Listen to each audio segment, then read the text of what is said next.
Have you ever stayed in a converted jet located in the middle of the jungle?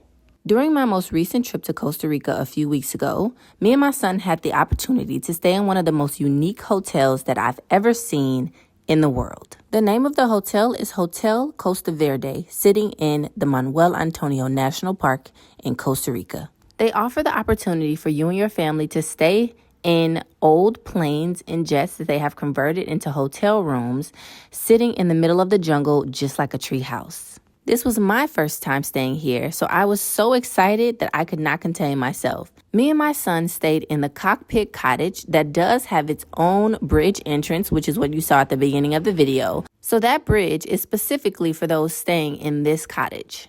This room is surrounded by the rainforest, so during your stay, you could spot monkeys, all different kinds of birds, and other types of wildlife during your stay.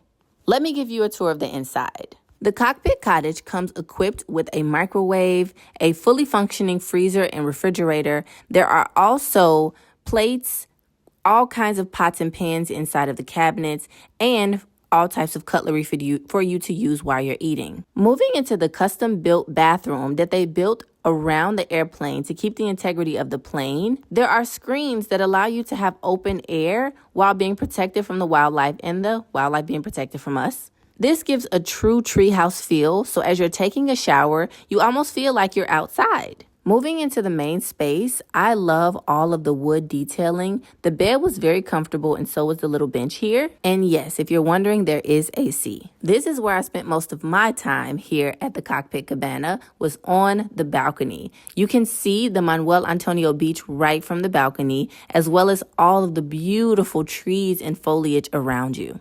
We only spent 2 nights here due to the availability of the hotel, but I really wish we could have stayed longer. Thanks for watching.